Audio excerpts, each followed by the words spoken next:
정부가 내일부터 시작하는 요양병원 입소자와 종사자 백신 접종을 앞두고 아스트라제네카 백신이 안전하다고 거듭 밝혔습니다.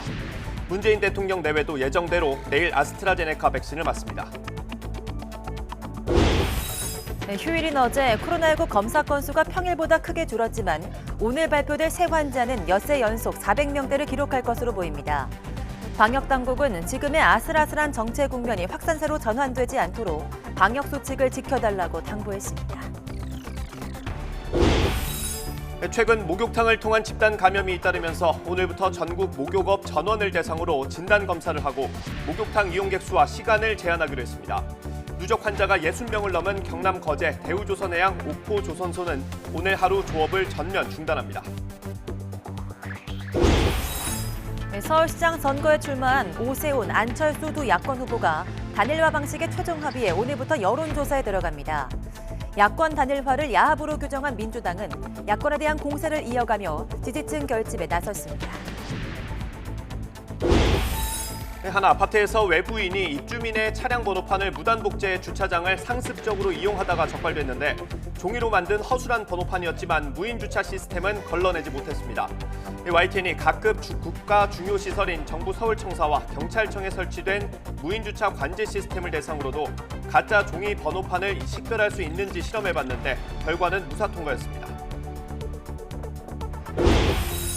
말레이시아와 외교 단절을 하겠다 밝힌 북한이 어제 외교관 등 30여 명을 전원 철수시켰습니다. 말레이시아의 북한인 사업가 체포와 신병 미국 인도로 촉발된 갈등이 외교관계 단절로 이어졌는데 북한 대사 대리는 이번 사태가 미국의 음모로부터 발생했다고 주장했습니다. 여러분 안녕하십니까? 3월 20일 굿모닝 YTN 시작합니다. 정부가 아스트라제네카 백신 안전성에 문제가 없다고 거듭 강조했습니다. 적극적인 백신 접종을 독려하는 가운데 문재인 대통령 내외는 내일 아스트라제네카 백신을 맞습니다. 홍선기 기자입니다. 코로나19 예방접종전문위원회는 아스트라제네카 백신에 대한 해외 평가 결과와 국내 이상 사례를 면밀하게 검토했습니다. 그 결과 아스트라제네카 백신의 안전성에는 문제가 없다는 점을 다시 한번 확인했다는 게 정부의 설명입니다. 65세 이상 요양병원 입소자와 종사자 접종을 앞두고 불안감을 진화하기 위해 서둘러 조사를 진행한 겁니다. 정세균 국무총리는 곧 상세한 검토 결과를 발표할 것이라며 백신 접종에 적극 동참해달라고 호소했습니다. 국내외의 과학적 검증 결과를 믿고 국민 안전을 위한 정부의 권고 사항에 따라 백신 접종에 적극 동참해 주실 것을 거듭 당부드립니다. 문재인 대통령 내외도 요양병원 입소자 접종 첫날 아스트라제네카 백신을 맞습니다. 오는 6월 영국에서 열리는 G7 정상회의 참석을 위한 출국 일정에 맞춰서 항체 형성 기간을 계산해 접종하는 겁니다. 청와대는 문 대통령의 백신 접종이 질병관리청의 규정에 따른 것이지만 국민 불안을 줄이기 위한 목적도 있다고 설명했습니다. 대통령 내외가 23일 백신을 접종하는 것은 65세 이상 가운데 우선적으로 접종을 함으로써 일각에서 제기되는 안전성, 효과성 논란을 불식시키고 솔선수범하겠다는 의미를 담고 있습니다. 정부는 물론 문재인 대통령까지 나서서 백신의 안전성을 강조하며 접종을 호소하는 만큼 다음 달부터 시작되는 일반 국민의 백신 접종에도 영향을 미칠 수 있을지 주목됩니다. YTN 홍성기입니다.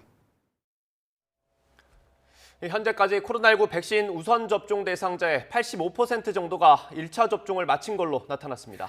내일부터는 요양병원이나 요양시설에 있는 만 65세 이상 입원 환자와 입소자, 종사자에게도 백신 접종이 시작됩니다. 기정훈 기자입니다. 현재까지 국내에서 코로나19 백신을 맞은 사람은 67만 6천여 명, 아스트라제네카 백신이 61만 9천여 명, 화이자 백신이 5만 7천여 명입니다. 2, 3월 우선 접종 대상자 79만 9천여 명 가운데 84.6%가 1차 접종을 마친 겁니다. 국내 인구 대비 접종률은 1.3% 수준입니다. 오는 화요일 23일부터는 접종 대상이 확대됩니다. 전국의 요양병원이나 요양시설 등에 있는 만 65세 이상의 입원 입소자와 종사자들, 아스트라제네카 백신이 고령층 임상 자료가 부족하다는 이유로 접종이 보류됐던 37만 6천여 명입니다. 정부는 최근 영국과 스코틀랜드의 연구 결과에서 고령층에게도 아스트라제네카 백신이 효과가 있다는 결론이 나오자 접종 시행을 결정했습니다. 전문가들은 65세 이상의 경우 접종 전에 혈액 검사 등을 시행하면 백신 부작용에 대한 불안감을 어느 정도 해소할 수 있을 것으로 기대했습니다. 혈액 검사 후에 상태가 안정적이고 이상이 없는 경우에 접종을 하고 접종 후에 만일에 이상 반응이 나타날 때는 다시 검사를 하게 되면 인과관계가 설명이 어느 정도 될 수가 있습니다. 요양병원과 정신병원은 23일, 노인요양시설과 정신요양, 재활시설 등은 30일부터 순차적으로 접종이 시작됩니다. 요양병원의 경우 상근의사가 자체적으로 접종을 하고 요양시설의 경우엔 보건소 접종팀이 시설을 방문하거나 대상자가 직접 보건소를 찾아 백신을 맞게 됩니다. YTN 기정훈입니다. 휴일인 어제 코로나19 검사 건수가 평일보다 크게 줄었지만 확진자 숫자는 엿새 연속 400명대를 기록할 것으로 보입니다. 방역당국은 현 상황을 아슬아슬한 정체 국면이라며 방역수칙 준수를 당부했습니다. 보도에 최재민 기자입니다. 어제 0시부터 밤 9시까지 전국에서 코로나19 양성 판정을 받은 신규 확진자는 381명입니다. 그제 같은 시간에 나온 392명보다 11명 적습니다. 수도권이 256명, 비수도권이 125명입니다. 오늘 0시 기준으로 오전에 발표될 신규 확진자는 400명대 초중반을 기록할 것으로 보입니다. 어제 검사 건수는 평일의 60%에 불과했지만 확진자는 엿새 연속 400명대입니다. 걱정되는 건 봄철 감염 경로를 알 수 없는 확진자가 늘고 있다는 점입니다. 자가격리 중 확진 판정을 받은 확진자 비율은 지난달 말 40%대에서 지난주에는 30%대로 떨어졌습니다. 그만큼 방역당국의 관리망을 벗어난 확진자가 늘었다는 의미입니다. 여기에 감염 재생산 지수도 여전히 1 이상을 기록해 유행 확산세에서 벗어나지 못하고 있습니다. 생활 속에서의 감염 위험이 줄어들지 않고 있으며 현재의 아슬아슬한 정체 국면이 확산세로 전환되지 않고 감소세로 나타날 수 있도록 국민 여러분들께서는 항상 방역수칙을 준수하고 60명이 넘는 확진자가 나온 대우조선해양은 오늘 하루 경남 거제시 옥포조선소 조업을 중단하기로 했습니다. 방역당국은 최근 목욕탕을 통한 집단 감염이 잇따라 발생하자 출입자의 전자출입명부 작성과 발열 체크를 의무화하고 전국 목욕업 종사자를 대상으로는 전수검사도 시행하기로 했습니다. 또한 봄철 여행객이 증가할 것으로 보이는 강원도와 제주, 인천은 관광 명소를 중심으로 특별 방역 점검에 들어가기로 했습니다. YTN 최재민입니다. 최근 목욕탕에서 연쇄 감염이 잇따르자 정부가 오늘부터 관련 종사자들에 대한 전수검사를 벌이기로 했습니다. 목욕탕 이용객 수와 이용 시간이 제한되고 많은 사람이 함께 쓰는 공용 물품도 사용할 수 없습니다. 보도에 김상호 기자입니다. 코로나19 감염자가 이용한 경남 진주의 한 사우나입니다. 이후 진주시 지역 내 사우나와 목욕탕 등 약 100곳에 출입 금지 명령이 내려졌지만 역부족. 진주가 아닌 다른 곳에서 접촉을 했고 앞으로 N차 전파를 추적하다 보면 인근 시군으로의 추가 발생도 충분히 가능성이 있다고 생각합니다. 이른바 목욕탕발 코로나 연쇄 감염이 거제 등 지역 곳곳으로 현실화되면서 긴급 방역 대책이 나왔습니다. 세신사 등 전국 목욕업 종사자에 대한 코로나19 전수검사가 시행되고 월정액 이용권 발급이 중지됩니다. 또 목욕장 이용자와 종사자는 탈의실 뿐 아니라 목욕탕 내에서 대화할 수 없고 이용 시간도 1시간 이내로 권고됩니다. 목욕장 내 평상 등 공용 물품과 공용 용기 사용도 금지되고 특히 신고 면적 8제곱미터당 1명으로 입장 인원도 제한됩니다. 확진자가 많이 발생한 지역은 격주 단위로 정기 방역 검사도 시행됩니다. 지난해 10월부터 3월 15일까지 전국 43개 목욕장에서 1,200여 명의 코로나19 환자가 발생하였습니다. 정부는 최근 지방자치단체와 전국 목욕장 3,400개소에 대해 합동으로 방역 현장 점검을 실시해서 수백 건의 행정 처분을 내렸다고 밝혔습니다. 그러면서 이달 중 100여 곳에 대한 추가 점검을 실시해서 방역 수칙 위반 시 엄정 조치하겠다고 강조했습니다. YTN 김상호입니다.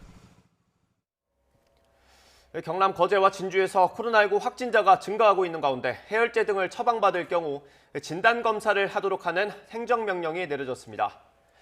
진주시는 기존 확진자 접촉으로 12명이 추가 감염되는 등 확산세가 이어지자 해열제나 진통제를 사거나 처방받은 시민들에 대해서 진단검사를 받도록 하는 행정명령을 내렸습니다. 거제에서는 조선소내 확진자만 25명이 늘었고 유흥주점 관련 1명이 양성 판정을 받는 등 29명이 확진됐습니다. 이번 확진으로 거제 조선소내 확진자만 63명으로 집계됐습니다. 강원 지역 코로나19 확산으로 속초와 고성 지역 초등학교 3곳이 오늘까지 휴업합니다. 강원도 교육청은 또 교내 전파가 우려되는 초중고 특수학교 10곳을 원격 수업으로 전환했습니다. 새학기가 시작된 이달 초부터 강원 지역에서는 학생 9명과 교직원 3명이 확진됐습니다. 서울 노원구에서 20일부터 이틀 동안 구의원 1명과 구청 직원 2명을 포함해 모두 12명의 코로나19 확진자가 나왔습니다. 방역당국은 구청과 구의회 건물을 소독했으며 확진자들의 감염 경로와 추가 접촉자가 있는지를 조사하고 있습니다. 국내 코로나19 확진자 3명이 추가 확인됐습니다. 경기도 이천의 육군부대 소속 군무원과 경기도 광주의 육군 상근 예비역 병사, 휴가 복귀 뒤 격리 중이던 강원도 춘천의 육군 병사 등입니다. 이 가운데 이천 육군부대 군무원과 접촉한 170여 명은 아직 검사 결과가 나오지 않은 7명 외에 모두 음성 판정이 나왔습니다.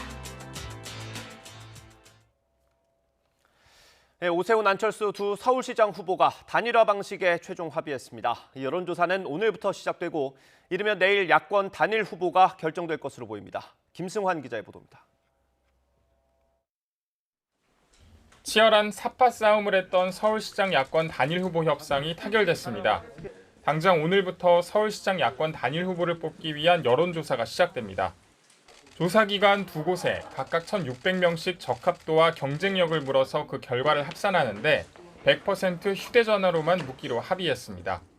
그리고 합의된 여론조사 관련된 구체적인 사항은 조사의 공정성을 위해서 여러분들 발표할 수 없음을. 조사가 일찍 마무리될 경우 이르면 내일, 늦어도 모레까진 최종 후보가 확정됩니다. 투표용지에 이름이 올라간 나머지 1명의 기표란엔 사퇴가 표시됩니다. 23일 전에 여론조사가 끝나면 그 전에라도 단일 후보를 확정 발표할 수 있다는 말씀드립니다. 공직선거운동이 시작되는 25일부터는 단일 후보 캠프를 꾸릴 수 있을 것으로 보입니다. 단일 후보가 결정이 되면 그때부터는 한 캠프, 한 몸이 돼서 그야말로 서로 도우면서 함께 뛰는 관계로 이제 모두 다 한 마음으로 여당과 함께 이제 경쟁할 수 있는 좋은 여건이 만들어졌다고 생각합니다. 민주당 박영선 후보는 누구로 단일화되든 힘든 싸움이 예상된다면서도 두 후보 모두 대권을 노리고 있다고 비판했습니다. 서울에 몰입하고 열일할 사람이냐, 아니면 1년간 서울을 정치적으로 이용하고 딴일할 사람이냐, 그 구도라고 생각하고. 피해 호소인 논란으로 고민정 의원이 사퇴한 캠프 대변인에는 강선우, 이동주 의원을 합류시키며 조직 정비에 나섰습니다. 연일 현장 행보를 이어가며 정책적으로 승부하겠다는 입장입니다. LH 사태의 고 박원순 시장 성추행 문제, 야권 단일화 흥행몰이까지 현재로선 여당의 부담스러운 상황이 이어지고 있습니다. 하지만 선거 결과를 예단하기는 아직 이릅니다. YTN 김승환입니다. 더불어민주당은 오세훈, 안철수 후보 단일화 합의에 대해서 이른바 사퇴왕과 철수왕의 야합이라고 비판했습니다. 민주당 중앙선대위 허영 대변인은 서면 브리핑을 통해 사퇴로 협박하고 합당으로 구걸하는 후보들의 야합이라고 표현했습니다. 그러면서 두 후보의 단일화 과정에 정책이나 비전 검증은 없었고 양보하듯 서로의 야욕만 드러낸 정치 쇼이자 야합이었으며 어디에도 서울 시민은 없었다고 지적했습니다. 서울시장 야권 단일 후보가 누가 되더라도 민주당 박영선 후보의 오차범위 밖에서 앞서는 것으로 나타났습니다. 지상파 3사가 입소스 등 여론조사 기관 3곳에 의뢰해서 그제부터 이틀 동안 조사한 결과 국민의힘 오세훈 후보가 야권 단일 후보로 나서면 47%를 얻어 30.4%에 그친 박 후보보다 16.6%포인트 높았습니다. 국민의당 안철수 후보가 단일 후보로 나설 경우에도 안 후보가 45.9%로 29.9%인 박 후보를 오차 범위 밖에서 크게 앞질렀습니다. 야권 단일화 여론조사에서 적합도와 경쟁력을 절반씩 반영하기로 한 가운데 단일 후보로서 적합도를 물은 질문에 오세훈 34.4%, 안철수 34.3%로 우열을 가리기 어려웠고 후보의 경쟁력을 묻는 질문에도 오세훈 39%, 안철수 37.3%로 초박빙 양상으로 두 문항 모두 어느 한쪽이 유리하거나 불리하다고 보기 힘들었습니다. 전체 질문지 등 자세한 내용은 중앙선거 여론조사 심의위원회 홈페이지에서 볼 수 있습니다. 재보궐선거가 12일 앞으로 다가오면서 여야 공방이 치열해지고 있습니다. 더불어민주당은 국민의힘 오세훈 서울시장 후보의 이른바 내곡동 땅 셀프 보상 의혹을 집중 공략했고 국민의힘은 민주당 박영선 후보의 재난위로금 공약을 조준했습니다. 직접 들어보겠습니다. 쓸모없이 버려졌던 땅을 지금은 평당 5,800만 원이 넘는 아파트 단지로 만든 것은 다름 아닌 오세훈 후보 자신입니다. 서울시 산하인 SH가 개발을 추진하기 이전인 2005년 이곳 내곡동 부지의 공시지가는 평당 40만 원에 불과했습니다. 5년 사이에 무려 공시가의 7배에 가까운 보상을 받았는데 이것이 부동산 투기가 아니고 무엇이겠습니까? 공약의 탈을 쓴 사실상 담례이자 매표 행위인 것입니다. 선관위는 박 후보가 당선되어야 10만 원을 받을 수 있다는 생각에 유권자들이 그를 찍지 않을 것이라고 장담할 수 있겠습니까? 이런 공약을 빙자한 유사 담례 행위, 유사 매표 행위를 허용한다면 앞으로 대통령 선거부터 시군구 의원 선거까지 당선 후 유권자들에게 일괄 현금 지원에 대한 약속을 하게 될 것입니다. LH 직원들의 땅 투기 의혹에 대해 문재인 대통령이 직접 사과했던 지난주 문 대통령의 국정 수행에 대한 긍정 평가가 집권 이후 최저치를 기록했습니다. YTN이 리얼미터에 의뢰해서 실시한 3월 3주차 집계 결과를 보면 문 대통령 국정 수행에 대한 긍정 평가는 전주보다 3.6%포인트 떨어진 34.1%로 집권 이후 가장 낮았습니다. 부정 평가는 4.8%포인트 오른 62.2%였습니다. 긍정과 부정 평가는 28.1%포인트 차이로 역대 가장 큰 격차를 보였습니다. 정당별 지지율에서도 더불어민주당이 이번 정부 출범 뒤 가장 낮은 28.1%를 기록한 반면 국민의힘은 지난해 8월 이후 최고치인 35.5%를 보였는데 양당 간 격차는 7.4%포인트로 오차 범위 바뀝니다. 그 밖에 국민의당과 정의당은 9%와 6.1%, 열린민주당은 4.8%를 기록했습니다. 다음 달 재보궐선거를 앞두고 있는 서울에서도 국민의힘은 전주보다 지지율이 2.5%포인트 상승한 38.9%로 26.2%를 기록한 더불어민주당을 10%포인트 이상 크게 앞섰습니다. 이번 조사는 지난 15일부터 19일까지 닷새 동안 전국 18세 이상 유권자 2,510명을 대상으로 했고 표본 오차는 95% 신뢰 수준의 플러스 마이너스 2%포인트입니다. 전체 질문지 등 자세한 내용은 리얼미터나 중앙선거 여론조사 심의위원회 홈페이지를 참고하면 됩니다. LH 사태로 촉발된 부동산 투기 조사를 논의할 여야 협의체가 내일 발족합니다. 여야 원내 지도부는 각각 3명씩으로 협의체를 구성해서 국회의원 투기 전수조사 방식과 LH 특검의 범위와 기간, 국정조사 여부 등을 논의할 예정입니다. 민주당은 과거 박근혜 정권 당시 투기 의혹과 부산 LCT까지 특검으로 조사하자는 반면 국민의힘은 현 정권을 중심으로 지자체와 공공기관 등의 범위를 넓혀서 특검과 국정조사를 함께 실시하자는 입장입니다. LH 땅 투기 의혹 수사 주체로 경찰보다는 특검이 더 적합하다는 여론조사 결과가 나왔습니다. 지역과 연령에 관계없이 특검을 더 선호했습니다. 김도원 기자의 보도입니다. LH 직원 등 공직자 부동산 투기 의혹을 규명하기 위해 여야는 특별검사제 도입에 원칙적으로 합의했습니다. 합동특별수사본부를 주도하는 경찰은 조직과 인력 규모로 볼 때 특검은 이번 사건에 부적절하다는 입장입니다. 하지만 여론은 특검 선호가 압도적인 것으로 나타났습니다. YTN이 리얼미터에 의뢰해 지난 19일 전국 18세 이상 남녀 500명을 대상으로 조사한 결과 공직자 부동산 투기 의혹은 특검이 수사하는 게 더 적합하다는 의견이 65.2%로 나타났습니다. 경찰 수사가 적합하다는 의견은 26.9%에 그쳤습니다. 지역과 연령에 상관없이 특검 선호 여론이 높았습니다. 이념적 성향과도 큰 관계가 없었습니다. 다만 지지정당별로는 민주당 지지층의 특검 선호 의견이 국민의힘 지지층이나 무당층보다 낮았습니다. 여야가 큰 틀에서 부동산 투기 특검 도입에 합의했지만 실제 출범까지는 넘어야 할 산이 많습니다. 특검의 수사 대상과 기간, 추천 방식 등을 두고 여야의 치열한 줄다리기가 이어질 전망입니다. 이번 조사의 표본 오차는 95% 신뢰 수준에서 플러스 마이너스 4.4%포인트로 자세한 사항은 리얼미터나 중앙선거여론조사 심의위원회 홈페이지를 참고하면 됩니다. YTN 김도원입니다. 농촌 지역 마을에서 시급하지도 않은 진입도로 확장이 추진되면서 일부 주민이 피해를 보게 되자 주민 간의 갈등이 불거졌습니다. 그런데 진입도로를 늘리면 마을에 많은 땅을 가진 현직 공무원과 이장의 인척이 큰 이득을 보게 되면서 입방아에 올랐습니다. 김학무 기자의 보도입니다. 폭 3m로 차 한 대가 다닐 수 있는 마을 진입로.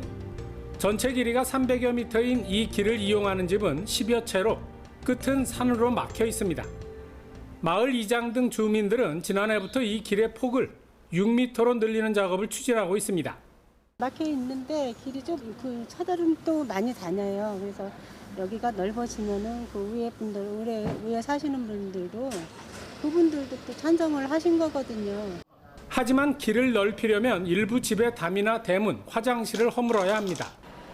이 집은 방 창문 바로 아래로 도로가 지날 수밖에 없어 걱정이 이만저만 아닙니다. 먼지하고 창문을 못 열어놓으니까 집도 울리고 안 돼요. 도저히 안 돼. 돈을 줘도 못해요. 나는.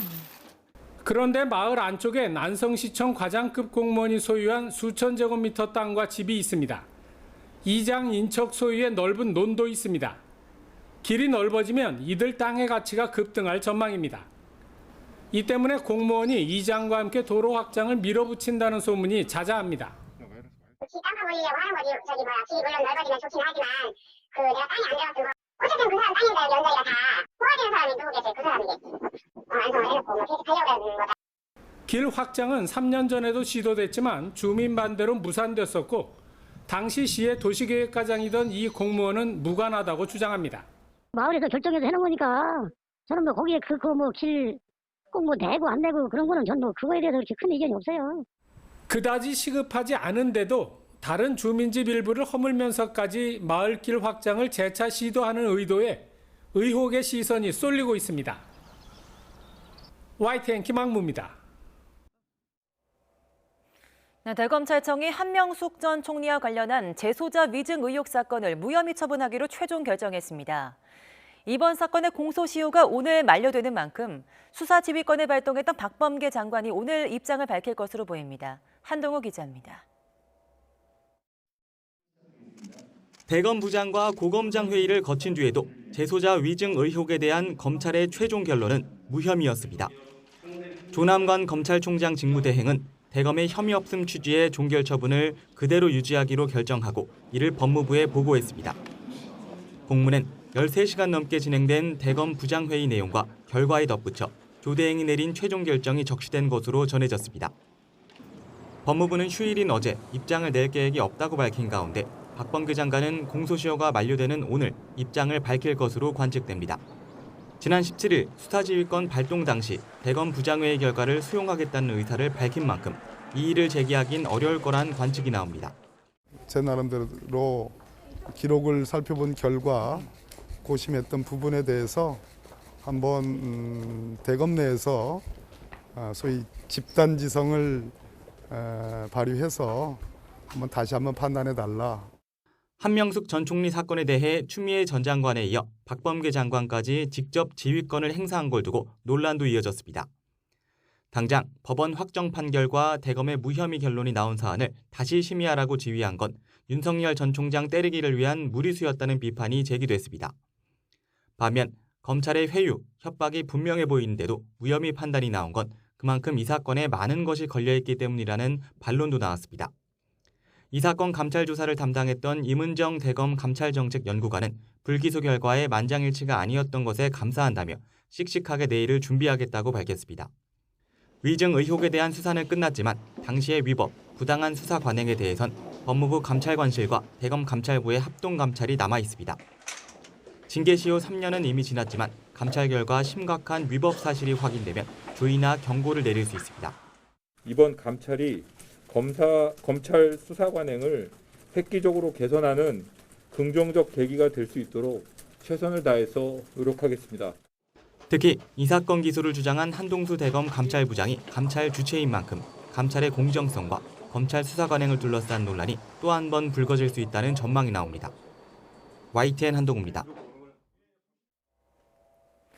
차기 검찰총장 후보 추천이 오늘 마감됩니다. 법무부는 지난 15일 시작된 차기 검찰총장 선거 기간이 오늘 오후 6시 끝난다고 밝혔습니다. 인사청문회 일정 등을 고려하면 차기 검찰총장은 이르면 다음 달 말 취임할 것으로 보입니다. 한 아파트에서 외부인이 입주민의 차량 번호판을 무단 복제해서 주차장을 상습 이용하다 적발됐습니다. 종이로 만든 허술한 번호판이었지만 무인 주차 시스템이 이를 걸러내지 못한 건데요.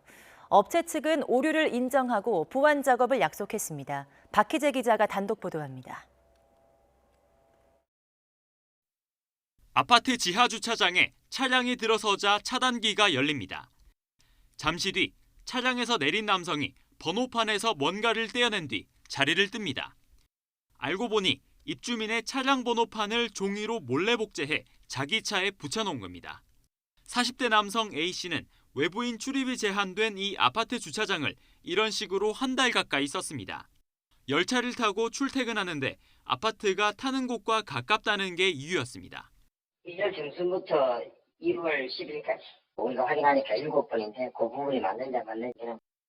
문제는 차량 번호를 인식하는 무인 주차 시스템이 종이와 실제 번호판을 구분하지 못한다는 점입니다.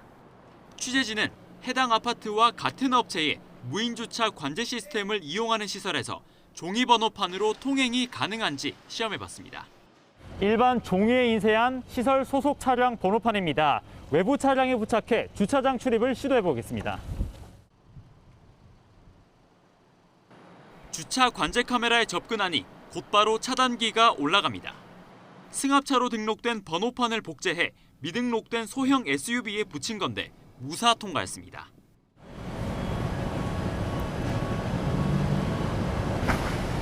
보이는 것처럼 이 무인 주차 관제 시스템은 출입 차량과는 관계없는 가짜 번호판을 인식했습니다. 이 종이 한 장으로 무인 주차장 보안에 구멍이 뚫린 셈입니다. 무인 주차 시스템을 개발한 업체는 전국 공항과 아파트, 대형 쇼핑몰에 해당 기기를 납품하고 있습니다. 업계에선 국내 1위 업체라 홍보하면서 장관 표창도 받았습니다. 취재가 시작되자 업체 측은 시스템의 오류를 인정하고 보완 작업에 나서겠다고 밝혔습니다. 이미지로 번호로 다 인식을 하기 때문에 따로 종이인지 번호판인지 구분은 어렵다고 하시고요. 당장은 어렵지만 나중에는 홀로그램을 인식한다든지 그런 방법으로 보완할 수 있을 것 같습니다. YTN 박희재입니다. 취재진은 유사 범죄를 막고 신속한 보완 작업을 촉구하는 의미에서 각급 국가 중요 시설인 정부 서울청사와 경찰청의 주차 시스템을 대상으로도 가짜 종이 번호판을 식별할 수 있는지 실험해봤습니다. 결과는 무사 통과였습니다. 누구든지 마음만 먹으면 신분 노출 없이 몰래 들어갈 수 있다는 얘기입니다. 계속해서 박희재 기자입니다.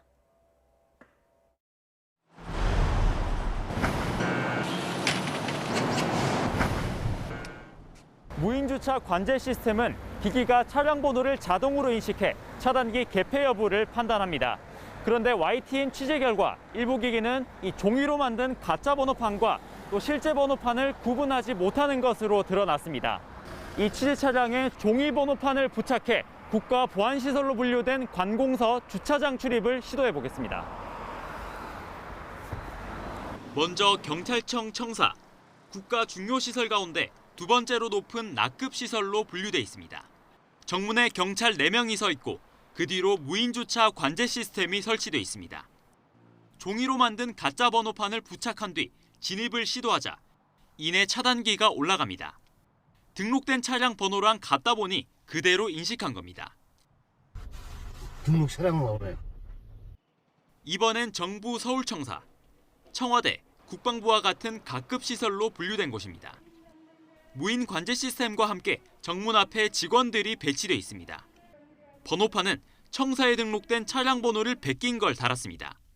전광판에 등록 차량 알림이 뜨고 직원들은 정문을 열어줍니다. 별도 신원 확인 절차는 없습니다. 취재진은 청사 입구에서 곧바로 나와 종이 번호판을 달았다는 사실을 알렸습니다. 가짜 번호판으로 인식을 했는데 이게 원래 이 차량이 아니에요. 청사 방호 담당자는 차량 번호 인식 시스템에 오류가 있다는 사실을 처음 알게 됐다고 말했습니다. YTN 취재를 계기로 전국에 있는 모든 청사 출입구의 보안 상태를 점검하기로 했습니다. 모든 차량이 있기로 하는데 이제 그와 동시에 공무원 같은 경우에 공무원증 이거를 같이 확인한다는 거죠. 보안 전문가들은 현재 상용화된 차량 번호 인식 시스템은 가짜 번호판을 골라내기 힘들다고 지적합니다. 단순히 번호만 인식하기 때문이라는 겁니다. 영상이 들어오면 바로 거기서 이미 학습돼서 알고 있는 번호판을 찾아내고 패턴을 보고서 인식을 하는 거죠. 1이면 그냥 이렇게 길게 나눠져 있고 8이면 뭐 동그라미가 2개가 있고. 지난해 기준 전국에 신고된 무인 주차장은 모두 2만 3천여 곳. 기술적 허점이 확인된 만큼 보안 대책이 시급한 상황입니다. YTN 박희재입니다. 네, 천안함 생존 장병 가운데 12명이 국가유공자로 등록됐고 이 가운데 9명은 외상 후 스트레스 장애를 앓고 있는 것으로 파악됐습니다.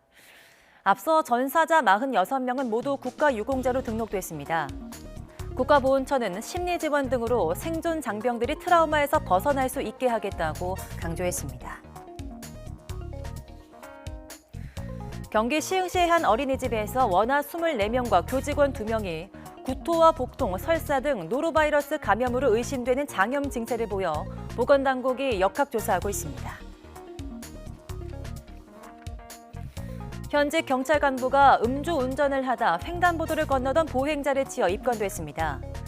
용인 동부경찰서 소속 A경위는 지난 19일 밤 10시 20분쯤 용인시 처인구의 한 도로에서 술에 취한 채 차량을 몰다 횡단보도를 건너던 20대 여성을 들이받은 혐의를 받습니다. 사고 당시 A경의 혈중 알코올 농도는 0.06%로 면허 정지 수준인 것으로 조사됐습니다. 경찰은 A경위를 직위 해제하고 목격자와 블랙박스 영상 등을 토대로 과속이나 신호 위반 여부 등을 조사하고 있습니다. 네, 태양광 발전 사업을 미끼로 투자자들에게 수백억 원을 가로채 달아낸 업체 대표가 긴급 체포됐습니다. 53살 A씨는 지난 2017년 12월부터 지난해 6월까지 태양광 발전소를 분양해주거나 발전으로 얻은 이익을 나눠주겠다며 투자자 800여 명에게 700억 원 정도의 투자금을 가로챈 혐의를 받고 있습니다. 서울의 일부 아파트 단지에서 실거래 가격이 하락 추세에 조짐을 보였습니다. 인기 있는 학군의 전세난도 숨고르기에 들어간 모습이어서 아파트 거래 가격이 본격적으로 안정세에 접어들지 관심입니다. 이광엽 기자의 보도입니다. 2사 공급 대책 이후 서울의 아파트 거래 가운데 직전 거래보다 가격이 내려간 단지가 점차 늘고 있습니다. 가격이 하락한 거래 비중은 1월 18%에서 지난달 25%가량으로 늘었고 이달은 39% 가까이 증가 추세입니다. 재건축 대표 단지인 강남 음마아파트 인기 평형이 이달 1억 3천만 원 낮은 값에 거래됐고 청담동 아파트도 3억 5천만 원 하락했습니다. 이달 강북에서는 용산구 문배동과 성동구 행당동 등에서 종전보다 가격이 하락한 거래가 발생했습니다. 지난해 아파트 매수가 집중되면서 올해 초에는 매수 심리가 한풀 꺾인 것으로 풀이됩니다. 지난해 집값이 더 오를지 모른다는 불안감에서 이미 집을 산 사람들이 많고요. 장기 상승에 따른 피로감까지 겹치다 보니까 올 들어서는 신규 매수세가 관망세로 접어든 게 아파트값 급등에 불을 지핀 전세난도 서울 인기학군 지역을 중심으로 숨고르게 들어간 모습입니다. 한국부동산원 통계를 보면 지난주 서울 전세값 상승폭은 0.05%로 9개월 만에 가장 낮았습니다. 앞으로 부동산 시장 흐름의 관건은 정부가 약속한 대로 충분한 공급 확대가 이루어지느냐에 달렸습니다. 정부는 한국토지주택공사의 투기 사태 이후 공급 대책이 후퇴할지 모른다는 의구심이 확산하자 흔들림 없이 추진할 것이라는 점을 강조했습니다. 현재까지 지자체에서 제안된 약 170여 곳의 입지 중에 사업 가능성 검토를 거쳐 3월 말부터 후보지를 순차적으로 공개해 나갈 방침입니다. 최근 공시가격 급등에 따른 세금 부담으로 실제로 매도 매물이 늘지도 주요 변수로 꼽힙니다. 하지만 원래 3월은 신학기 이사철이 끝나 소강 상태를 보이는 시기여서 당분간 관망세 이후 진정세 여부가 판가름 날 것이라는 전망도 나옵니다. YTN 이광효입니다. 한국전력이 다음 달부터 석 달 동안의 2분기 전기요금을 오늘 발표합니다. 이번 전기요금은 1분기 LNG와 석유 등 발전원별 연료비가 예상보다 빨리 상승한 만큼 연료비 연동제에 따라 소폭 오를 가능성이 제기되고 있습니다. 하지만 전기요금 인상이 물가 상승을 부추기는 영향력이 상당하기 때문에 정부가 요금 유보를 결정할 가능성도 적지 않은 것으로 관측됩니다. 전국 주유소 휘발유 가격이 17주 연속 올라서 1,500원대를 돌파했습니다. 주 평균 휘발유 값이 1,500원을 넘은 건 지난해 3월 둘째 주 이후 1년 만입니다. 서울 휘발유 평균 판매 가격은 지난주보다 16원 70전 상승한 리터당 1,602원 60전을 나타냈습니다. 군 장병도 부대가 있는 지역에 주민등록을 할 수 있는 법안이 추진되고 있습니다. 접경지의 인구 증가가 기대되는데 해당 자치단체마다 찬반이 갈리고 있습니다. 어떤 이유 때문인지 홍성욱 기자가 취재했습니다. 줄기만 하는 접경지 인구, 지역 소멸 위기까지 맞고 있습니다. 대책으로 나온 게 군장병 주소지 이전. 자신이 속한 군부대 주둔 지역에도 주민등록, 즉 전입신고를 할 수 있도록 하자는 겁니다. 주민등록법 개정이 되면은 실제 실거주 인원으로 군인 영내에 있는 군인들이 잡히면 인구 증가 효과가 나죠. 그러면 바로 지방 교부세가 증가가 되는. 인구가 늘어 모두 반길 것 같지만 찬반 입장이 분명합니다. 강원 지역에서 복무하는 군인은 15만여 명. 모두 주소 이전을 한다고 가정하면 정부가 인구수에 따라 지자체에 나눠주는 교부세도 710억 원 증가할 것으로 기대됩니다. 병사들에 대한 교부세를 정당하게 받는 것이 맞다라는 얘기를 시종일관 이제 역대 군수님들이 그렇게 말씀하신 걸로 제가 알고 있어요. 반면 인구가 늘면 낙후 지역으로 분류돼 받는 지원금 삭감은 물론 행정 서비스에 그만큼의 예산이 더 든다는 반대의 목소리도 있습니다. 군장병들을 전수 우리 화천 군민으로 주민등록을 이전했을지 행정의 수혜도 늘고 비용도 크게 늘어나갑니다. 그렇게 됐을 적에 결론을 보면 남는 것도 없다. 군 장병이 갖는 투표권도 문제입니다. 해당 법 개정을 두고 강원도 접경지 자치단체장마다 입장이 분명히 갈리는 이유입니다. 일부 지역은 군 장병 수가 주민보다 많습니다. 20개월 복무하며 지역에 머무는 장병들의 투표로 지방선거의 당락이 결정될 수 있는 겁니다. 하지만 어디까지나 개인 선택이고 주소를 이전하는 군장병 역시 많지 않을 것이라는 주장도 나옵니다. 공기관이 계속 줄어들 추세인데 어차피 휴가도 계속 나가고 그런 식으로 바꿔버리면 계속 번거롭기만 해서. 접경지 인구 감소 문제 해소를 위한 군장병 주소지 이전 허용 법안. 국회 논의를 앞두고 있지만 교부세 등 지원금부터 정치적 셈법까지 작용하면서 벌써부터 찬반 논란이 뜨거워지고 있습니다. YTN 홍성욱입니다. 말레이시아와 외교 단절을 밝힌 북한이 어제 현지 대사관 직원과 가족 등 30여 명을 전원 철수시켰습니다. 말레이시아의 북한인 사업가 체포와 신병 미국 인도로 촉발된 갈등이 외교 관계 단절로 이어진 건데요. 북한 대사 대리는 이번 사태가 미국의 음모로부터 발생했다고 주장했습니다. 김태현 기자입니다. 쿠알라룸푸르에 있는 말레이시아 주재 북한 대사관입니다. 대사관 직원과 가족들이 떠날 준비를 마치고 버스에 탑승한 가운데 김유성 대사 대리가 짤막하게 입장을 발표합니다. This incident is an out-and-out product of anti-DPRK conspiracy created from the heinous policy of the hostility by the United States. 북한 대사 대리는 체포된 북한 사업가의 미국 인도를 강력히 비난했습니다. 말레이시아와 북한은 2017년 쿠알라룸푸르 공항에서 김정은 국무위원장의 이복형 김정남 암살 사건이 터진 이후 관계가 나빠졌습니다. 상대국 대사를 맞추방하고 껄끄럽게 지내던 중 말레이시아 당국이 50대 북한인 사업가 문철명을 자금 세탁 혐의로 체포했습니다. 대북 제재를 위반했다며 미국이 2019년 요청한 문 씨 신병 인도를 말레이시아가 결국 수용하자 북한은 전격 단교를 선언했습니다. Hereby announces total severance of the diplomatic relations with Malaysia, which commit the super large hostile act against the DPRK. 쿠알라룸푸르 공항에 도착한 북한 측 일행은 취재진에 노출된 채 출국 수속을 마쳤습니다. 몇 시간 뒤 이들은 상하이 푸둥 공항으로 가는 여객기를 타고 모두 철수했습니다. 말레이시아는 지난 19일 단교에 맞서 북한 외교관과 가족들 모두 48시간 안에 떠나라고 명령했습니다. YTN 김태현입니다. 네, 국내에 머무르고 있는 아시아 각국 스님들이 미얀마 군경의 민간인 살상을 규탄하기 위해서 집단 대응에 나섰습니다. 5.18 광주 민주화 운동을 겪은 한국이 미얀마 국민의 마음을 누구보다 잘 알 거라며 힘을 모아달라고 호소했습니다. 보도에 김경수 기자입니다. 서울 조계사 경내에 마련된 관 위에 하얀 국화가 수북이 쌓였습니다. 국화 한 송이마다 군경의 가혹한 진압으로 희생된 미얀마인을 상징하는데 200개가 넘습니다. 미얀마에서 쿠데타가 발생한 지 49일째 되는 날, 국내 거주 외국인 스님들이 함께 연대의 목소리를 냈습니다. 네팔, 베트남, 몽골 등 아시아 각국의 스님들은 미얀마 군경에 무고한 생명을 더는 죽이지 말라고 경고했습니다.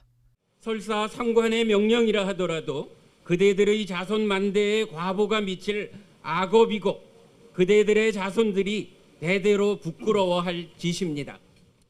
유엔과 세계 각국 지도자들에게는 폭력을 용납할 수 없다는 말만 하지 말고 실질적 조치에 나서라고 촉구했습니다. 군부 반대 시위에 참가한 공무원들에게 후원금을 전달해 미얀마 군부로부터 지명 수배된 미얀마 활동가들도 함께 목소리를 냈습니다.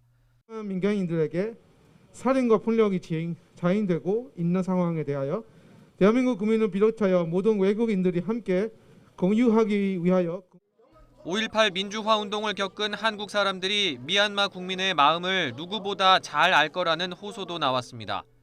예, 미얀마 지금 제 친구랑 가족들이 하나도 연락이 안 됩니다. 지금은 하루 종일 인터넷이 끊겨 있어서 연락이 안 됩니다. 그래서 너무 걱정하고 너무 국내 사찰엔 미얀마 민주주의 회복을 기원하는 현수막을 거는 등 불교 신자들의 마음을 모아달라고 요청했습니다. 최근 미얀마 국민에게 힘을 보태려는 종교계의 움직임은 다양하게 이어지고 있습니다. 앞서 지난 5일과 12일 미얀마 민주주의 회복을 촉구하며 조계종 스님들이 서울 도심에서 오체 투지에 나섰고 기독교와 불교, 천주교 등 종교 지도자 모임인 한국종교인 평화회의는 미얀마 민중항쟁 지지 성명을 냈습니다. YTN 김경수입니다. 네, 미얀마 군경이 어제도 군부 쿠데타에 반대하는 시위대를 향해서 무차별적으로 총격을 가해 한 명이 숨진 것으로 알려졌습니다. 현지 매체들은 미얀마 중부 몽유와 지역에서 군경의 총격으로 도로에 바리케이트를 설치하던 시위대 한 명이 숨지고 여러 명이 다쳤다고 전했습니다.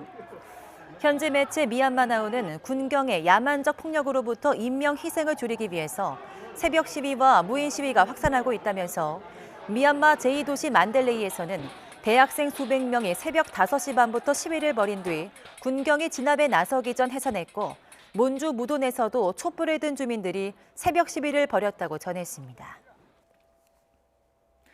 프란치스코 교황이 세계 인종차별 철폐의 날인 현지 시간 21일 인종차별을 숨어있는 바이러스에 비유하며 맹비난했습니다.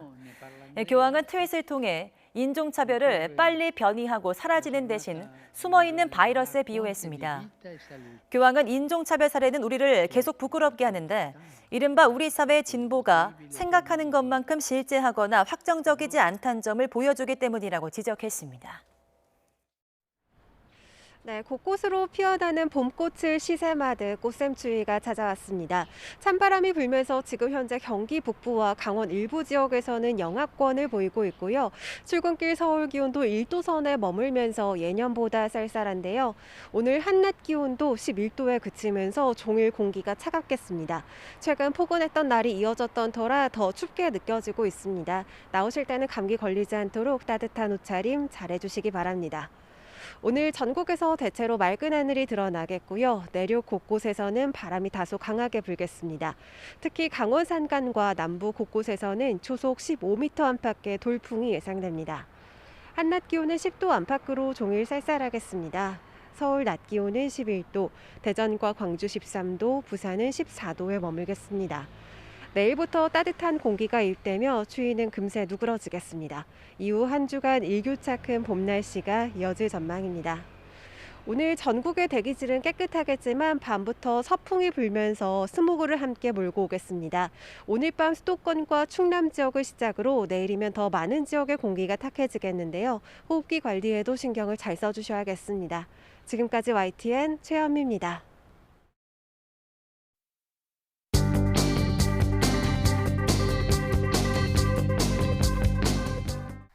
16일 앞으로 다가온 보궐선거 관련 소식부터 보겠습니다. 오세훈, 안철수 두 야권 후보가 단일화 룰에 합의했죠. 단일 후보 협상을 위한 여론조사가 오늘과 내일 실시되고 모레 후보가 발표되는데요. 야권 단일화가 급물살을 타자 민주당은 조직 총동원령을 내렸다고 동아일보가 전했습니다. 보좌관과 당원을 동원해 연고자를 찾고 5천 명의 연락처를 제출한 의원도 있다고 합니다. 위기의 박영선을 구하라. 특급 소방수 이해찬이 떴다는 한국일보 제목도 눈에 띕니다. 중앙일보 여론조사 결과 오세훈 대 박영선 51대 37, 안철수 대 박영선 52대 36%로 오세훈, 안철수 어느 후보가 되더라도 야권 단일 후보가 앞섰는데 3명이 맞붙으면 33대 32대 23%로 박영선 후보가 근소하게 앞서는 것으로 예상됐습니다. 부산시장 선거는 박형준 51, 김영춘 29%로 LCT 의혹 공격에도 박 후보가 23%포인트 앞서는 것으로 조사됐습니다. 땅 투기 의혹 관련 기사 보겠습니다. 토지 투기 의혹으로 경찰 수사 대상에 오른 경기 용인시의 현직 공무원이 용인 반도체 클러스터 사업지 주변 땅을 정부 발표 11일 전에 매입한 것으로 드러났다고 동아일보가 보도했습니다. 농사가 불가능한 야산 12,907제곱미터로 전직 면장아들과 공동 소유라고 하는데요. 구입 이후 땅값이 2배 넘게 올랐다는 내용입니다. 한겨레는 투기 의혹을 받고 있는 LH 직원이 16년 전 강릉에서도 개발 직전에 농지를 매입했다고 보도했습니다. 한국토지공사 직원이던 2005년 율곡지구 개발 발표가 나기 넉 달 전 707제곱미터를 매입하고 1년 7개월 뒤에 대한주택공사에 넘겼다고 하는데요. 매매 가격이 확인되지 않았지만 공시지가는 40% 이상 올랐다고 합니다. 그런 경험 덕일까요? 이 직원은 아내와 함께 광명 시흥 10개 필지에 19억 원 과감한 투자를 했다는 설명입니다. 감사원이 기획재정부를 상대로 지난 12월부터 2달 동안 국가 채무 관련 특정 감사를 벌인 것으로 확인됐다는 한겨레 기사 하나 더 보겠습니다. 지난 2월부터는 기재부의 전반적인 업무를 대상으로 하는 기관 운영 감사를 진행하고 있는데 연이은 감사가 신재민 기재부 전 사무관이 제기한 적자 국채 발행, 예산 전용 관련 의혹과 맞물려 있을 가능성이 있어 향후 감사 결과에 관심이 쏠리고 있다고 전했습니다. 마지막으로 사진 몇 장 보겠습니다. 우리도 미국인이다. 미국 곳곳에서 아시아계 증오범죄에 항의하는 인종차별 반대 시위가 확산하고 있습니다. 일부 지자체의 외국인 노동자에 대한 강제 코로나 검사에 인권 침해 등의 비판이 나오는 가운데 세계 인종차별 철폐의 날인 어제 한 선별검사소에서 대기하고 있는 외국인 노동자의 모습입니다. 제주도의 유채꽃이 만개했습니다. 경남 진해의 상징 벚꽃도 활짝 피었습니다. 지구온난화에 매화와 개나리 등의 개화 시기가 40년 전보다 열흘 이상 빨라졌다고 합니다. 주간 브리핑 이하린입니다.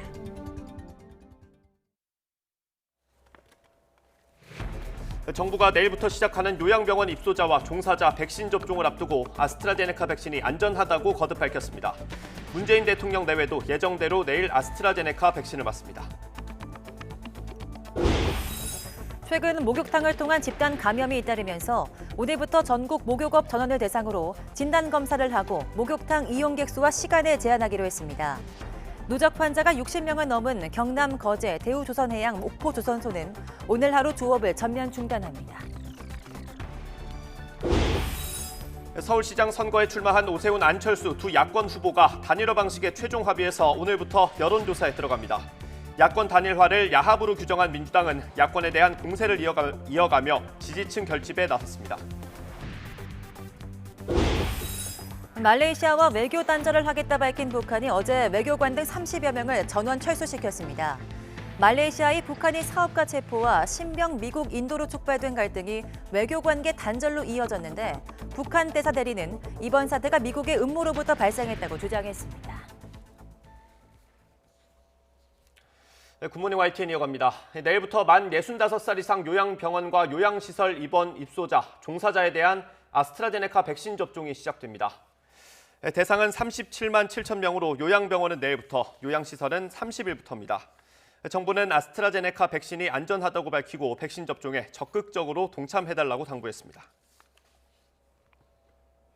네, 어제 0시부터 밤 9시까지 전국에서 코로나19 양성 판정을 받은 신규 확진자는 381명입니다. 그제 같은 시간에 나온 392명보다 11명이 적습니다. 오늘 0시 기준으로 발표될 신규 확진자는 이보다 더 늘어 400명대 초중반에 나타낼 것으로 보입니다. 강도 높은 사회적 거리두기와 수도권의 특별 방역 대책에도 하루 확진자 숫자가 줄지 않고 있습니다. 현행 거리두기 체계 한계가 드러났다는 지적이 나오고 있는데요. 새로운 지침을 마련해야 한다는 목소리가 커지고 있습니다. 보도에 박홍구 기자입니다. 수도권 지역에서 거리두기 2단계가 시행된 것은 지난달 15일부터입니다. 5주가 지났지만 코로나19 신규 확진자는 늘지도 줄지도 않은 채 300~400명대를 유지하고 있습니다. 그렇다고 지금은 거리두기 단계를 올리기도 힘든 상황입니다. 또 다중이용시설의 집합금지를 최소화하는 새로운 거리두기 체계도 불안한 유행 상황을 이유로 시행이 미뤄졌습니다. 정부는 수도권의 확진자를 200명 이하로 통제하는 것을 목표로 특별 방역 대책을 실시하고 있지만 효과를 장담할 수 없습니다. 적어도 200명 이하로는 떨어져야 된다는 목표를 세우고 현재 수도권에 대한 방역 관리를 강화하고 있습니다. 다음 주까지 이러한 좀 기대 효과들이 나타나기를 좀 기대하면서 전문가들은 정부가 집단 감염의 양상을 세밀하게 분석해 지속 가능한 거리두기 체계를 만들 것을 주문했습니다. 다중이용시설의 집단 감염이 어떻게 일어나는지, 취약한 곳은 어디인지 역학조사 결과를 따라가다 보면 각 시설에 맞는 선별적인 대책을 마련할 수 있다는 것입니다. 그냥 뭐 술집에서 생긴다, PC방에서 생긴다가 아니고 네. 어떤 PC방에서 생기고 그 안에서 방역 수칙을 안 지켜서 생기는 건지 예. 지켰는데도 불구하고 어떤 구조적인 취약성이 있어서 생기는 건지. 신규 확진자가 줄지 않지만 그나마 다행인 것은 위중증 환자나 사망자가 크게 늘지 않고 있다는 점입니다. 백신 예방 접종이 비교적 순탄하게 이루어지고 있다는 점도 긍정적 요소입니다. 위중증 환자나 사망자는 상당히 안정적으로 유지가 되고 있어서 방역 통제 자체는 잘 유지되고 있는 상황이라고 볼 수가 있어서 우리가 예방접종을 하는 때까지 이 수준만 잘 유지를 해도 좋을 것으로 보입니다. 전문가들은 3차 대유행 이후 기본 환자 발생을 300~400명대로 봐야 한다는 입장이지만 정부는 그럴 경우 유행이 재확산하면 환자가 급증할 우려가 있어 기본 숫자를 줄여야 한다고 맞서고 있습니다. 앞으로 수도권 거리두기 2단계와 특별 방역 조치가 종료되는 이번 주 후반부가 거리두기 체계 개편의 중요한 판단 기준이 될 것으로 보입니다. YTN 박홍구입니다. 경남 거제와 진주에서 코로나19 확진자가 또 크게 늘었습니다. 진주시는 해열제와 진통제를 사려면 진단검사를 받도록 하는 행정명령까지 내렸습니다. 이상곤 기자의 보도입니다. 경남 거제 대형 조선소에서 확진자가 또 무더기로 나왔습니다. 지난 14일 첫 감염자가 확인된 뒤로 누적 확진자 수가 계속 늘고 있습니다. 거제시는 숨은 감염자를 찾아내기 위해 협력사 노동자 등 2만여 명에 대한 추가 검사를 회사 측과 협의해 나가겠다고 밝혔습니다. 또 지역 내 어린이집 220여 곳을 당분간 문을 닫기로 했습니다. 휴원에 따른 돌봄 공백 방지를 위해 긴급 보육은 실시하며 재개원 여부는 코로나19 확산 상황에 따라 결정토록 하겠습니다. 진주시에서는 기존 확진자의 가족과 접촉자들이 잇따라 확진됐습니다. 또 자진의 검사를 받은 뒤 감염이 확인되는 경우도 끊이지 않고 있습니다. 진주시는 좀처럼 확진자 수가 줄지 않자 진단검사를 의무적으로 받도록 하는 행정명령까지 발동했습니다. 이에 따라 코로나19 의심 증상으로 해열제와 진통제를 사거나 처방을 받은 시민은 반드시 진단검사를 받아야 합니다. 편의점 구매자 416명, 병의원 처방 환자 102명, 약국 구매자 213명 등 총 731명의 명단을 확보하여 48시간 내 코로나19 검사를 받도록 안내했습니다. 사회적 거리두기를 2단계로 높인 강원도 속초에서도 실내 운동시설과 어린이집 등을 고리로 연쇄 감염이 이어졌습니다. 방역당국은 감염고리를 끊기 위해 한 가정에 1명 이상은 진단검사를 받아달라고 당부했습니다. YTN 이상곤입니다. 최근 목욕탕을 통한 코로나19 집단 감염이 잇따르자 정부가 전국 목욕업 종사자 전원을 대상으로 코로나19 진단검사를 시행하기로 했습니다. 손영래 중앙사고수습본부 사회전략반장은 오늘부터 전국 목욕장에서 근무하는 세신사와 이발사, 매점 운영자 등 종사자 전원에게 코로나19 검사를 추진한다고 밝혔습니다. 또 목욕장 내 입장 인원을 8제곱미터당 1명으로 제한하고 월정액으로 목욕장을 이용하는 속칭 달목욕 신규 발급도 중단하기로 했습니다. 대우조선해양이 코로나19 감염이 확산하는 것과 관련해 오늘 하루 경남 거제시 옥포조선소 조업을 중단하기로 했습니다. 대우조선해양은 속출하는 코로나19 감염 고리를 끊고자 그제부터 최소 인원만 근무한 데 이어 오늘 옥포조선소 모든 사업장 가동을 하루 동안 중단한다고 밝혔습니다. 경기도가 발동한 외국인 노동자 전수검사 명령의 시한이 바로 오늘입니다. 휴일인 어제도 선별진료소엔 외국인 노동자들의 발길이 이어진 가운데 차별이라는 반발도 수그러들지 않고 있습니다. 박기환 기자가 보도합니다. 이른 아침 선별진료소 앞에 다양한 국적의 사람들이 길게 줄을 섰습니다. 경기도 외국인 노동자 전수검사 시한을 하루 앞두고 검사를 받기 위해 모인 겁니다. 지난 주말과 달리 검사가 시작되자마자 빠른 속도로 대기자가 줄어 방역지침 위반 우려는 없었습니다. 운영 시간을 조금 늘렸거든요. 앞서도 많이 다녀가셨고요. 그 전에는 한 1,000명 정도씩 많이 다녀가셨는데 오늘은 조금 한 20-30% 정도 줄어서 한 700-800명 정도 예상하고 있습니다. 혹시 몰라 이른 시간부터 줄을 섰던 외국인 노동자도 검사를 받고 나서야 한숨을 돌렸습니다. 중국에서 왔고요. 수원에 살아요. 와서 한 2시간 기다리니까 끝났어요. 아프지도 않았고 마음이 좀 내려가요. 근심 좀 덜 하고요. 경기도를 비롯해 서울과 전남, 경남 등에서 잇따라 외국인 노동자에 대해 전수검사 행정명령을 발령한 걸 두고 반발도 잇따르고 있습니다. 국적을 이유로 검사를 강요하는 건 차별에 해당한다는 겁니다. 국가인권위원회가 각 지방자치단체에 행정명령 재검토를 요청했고 외국인 교직원과 학생이 많은 서울대도 철회를 요청했습니다. 각국 대사들도 한국 정부의 정책을 비판했습니다. The British Embassy has made clear to the national government and to the Seoul and Gyeonggi administrations that we consider these measures are not fair, they're not proportionate, nor are they likely to be effective. 결국 서울시는 사흘 만에 전수검사 명령을 철회했고 정부도 한 걸음 물러났습니다. 매 외국인 모두에게 공통적으로 적용되는 방향으로 진단검사 방식을 명확하게 하거나 개선할 것을 요청하였습니다. 정부는 방역의 모든 과정에서 차별이나 인권 침해 논란이 발생하지 않도록 더욱 세심하게 살피도록 하겠습니다. 하지만 경기도와 경남, 대구 등 지자체는 방역 필요성을 우선시하며 외국인 전수검사를 이어가고 있습니다. 인권 침해라는 반발을 감수하면서 강행한 외국인 노동자 전수검사로 확산세를 얼마나 잦아들게 할 수 있을진 미지수입니다. 다만 국가의 이익을 위한다는 명목으로 차별과 배제를 묵인했다는 비판을 피하기 어려운 건 분명해 보입니다. YTN 박규환입니다. 네, 잇따르는 불상사에 올림픽 사상 처음으로 해외 관중을 받지 않기로 하면서 도쿄 올림픽은 이미 반쪽 대회로 전락했습니다. 여기에 감염 상황이 악화하면 일본 내 관중 입장도 쉽지 않은 전망이어서 대회 개최를 둘러싼 회의로는 여전한 상황입니다. 도쿄에서 이경아 특파원이 보도합니다. 일본 정부가 큰 손실을 감수하면서 해외 관중 입국을 결국 포기한 것은 의료 체계가 한계에 이를 것이라는 판단 때문입니다. 국내 백신 접종이 진행 중인 가운데 올림픽 선수와 관계자들에 대한 의료 대응만으로도 이미 벅찬 상황이라는 겁니다. 本当に残念でならないわけでありますけれども、この現下のこのコロナ感染症の状況を見ていきますと、国内の医療に支障をきたさないためにどうするべきか。 일본 국내 코로나 신규 확진자가 증가 조짐을 보이고 있지만 스가 총리는 긴급 사태를 모두 풀었습니다. 이 영향으로 이번 주말 도쿄 벚꽃 명소에는 지난주보다 인파가 배나 늘었습니다. 오는 25일 성화봉송을 시작으로 올림픽 분위기를 살려보려는 생각이지만 전문가들은 이미 4차 대유행을 경고하고 있습니다. 다음 달 이후 감염 상황이 급속히 악화하면 국내 관객 입장을 결정하기도 쉽지 않을 수 있다는 얘기입니다. 賛成しました。ただし、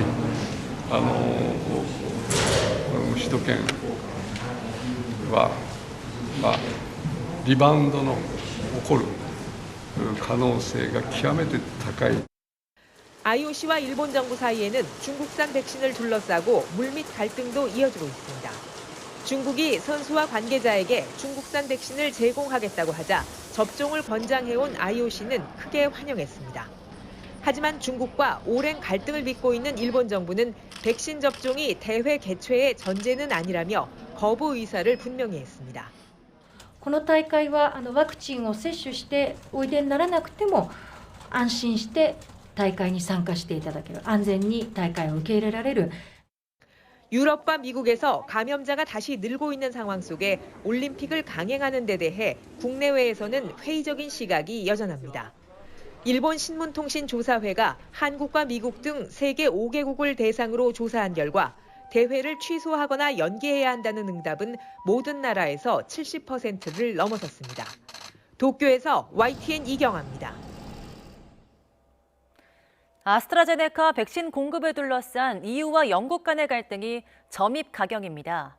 EU가 유럽에서 생산된 백신의 영국 수출을 제한할 수 있다고 경고하자 영국은 나폴레옹의 대륙 봉쇄령이 부활하고 있다며 맹비난했는데요. 초안 백신 민족주의 다툼에 급기야 화이자까지 나서서 우려를 표명했습니다. 보도에 김영근 기자입니다. 유럽연합 EU와 영국의 갈등은 아스트라제네카가 EU의 백신 공급을 줄이면서 시작됐습니다. EU는 배후에 영국이 있다고 보고 있습니다. 영국이 자국에서 생산한 아스트라제네카 백신을 자신들이 쓰기 위해 EU에는 충분히 공급하지 않고 있다는 겁니다. 영국은 백신 수출을 막은 적이 없다고 반박했습니다. 갈등이 점점 커지자 EU 집행위는 맞대응으로 백신의 영국 수출을 차단할 수도 있다고 경고했습니다. EU에서 생산한 화이자 백신을 영국에 안 줄 수도 있다는 얘기입니다. If the situation does not change, we will have to reflect on how to make exports to vaccine producing countries dependent on their level of openness. 그러자 영국은 19세기 나폴레옹의 대륙 봉쇄령이 부활하는 것이라며 맹비난했습니다. Frankly, I'm surprised we're having this conversation. It is normally what the UK and the EU team up with to object when other countries with less democratic regimes than our own engage in that kind of brinkmanship. 양측의 끝모를 싸움에 아스트라제네카뿐만 아니라 화이자 측도 난감해졌습니다. 화이자는 백신 제조에 필요한 핵심 지방 성분을 영국 회사에 의존하고 있습니다. 그런데 화이자 백신의 영국 수출을 막으면 보복으로 영국이 지방 성분 공급을 차단할 수도 있기 때문입니다. 화이자는 이렇게 되면 백신 생산이 중단돼 유럽 전체에 피해가 간다는 입장을 EU 측에 전달했습니다. 외신들은 양측의 싸움이 더욱 격해지고 있지만 백신 수출 제한으로까지는 이어지지 않을 것으로 보고 있습니다. 하지만 브렉시트 과정에서 생긴 앙금이 백신 논란을 거치며 더 깊이 쌓여 EU가 영국에 대한 추가적인 제재를 준비할 수도 있다고 우려하고 있습니다. YTN 김영근입니다. 봄방학철을 맞아 휴양객이 몰려들던 플로리다주의 마이애미 비치에 코로나19 확산 우려로 비상사태가 선포됐습니다. 댄 갤버 마이애미 비치 시장은 사우스 비치의 엔터테인먼트 지구에 대해서 현지 시간 20일 밤 8시부터 통행 금지를 시행한다고 발표했습니다. 또 해변 방면으로 향하는 도시의 해변 도끼를 폐쇄한다고 덧붙였습니다. 플로리다주는 최근 하루 신규 확진자가 5천여 명씩 나오면서 코로나19의 주요 확산지가 되고 있습니다. 요즘 유럽과 남미 국가들이 코로나19 변이 바이러스로 인한 3차 대유행 때문에 큰 고통을 겪고 있습니다. 남미의 대국 브라질은 사실상 통제 불능 상태에 빠져서 전 세계에도 향후 큰 위험 요인이 될 거란 우려가 나오고 있습니다. 강성욱 기자입니다. 브라질의 유명 휴양도시 리우데자네이루의 해변 출입이 다시 통제됐습니다. 인구 2억 1,400만 명. 남미의 대국 브라질은 사실상 코로나19 통제 불능 상태에 빠졌다는 평가가 나오고 있습니다. Agora é o momento de ficar em casa. A gente tem uma nova variante do vírus, que é a variante P1, que está circulando na cidade, está circulando intensamente. Tem uma nova variante que pode ser mais grave do que a variante anterior. 월드오미터에 따르면 현지 시간 21일 기준 브라질의 누적 확진자 수는 1,200만 명, 사망자는 30만 명에 육박했습니다. 최근 일주일 새 하루 신규 확진자도 9만 명 안팎에 달했습니다. 하루 사망자는 지난 16일 2,800여 명으로 최다 기록을 세운 뒤 닷새 연속 2,000명대를 이어가고 있습니다. P1으로 불리는 브라질발 변이 바이러스는 전파력과 중증도가 기존의 코로나 바이러스보다 훨씬 강력한 것으로 관측되고 있습니다. 이 변이 바이러스는 브라질을 넘어 인근 국가로도 급속하게 확산되고 있습니다.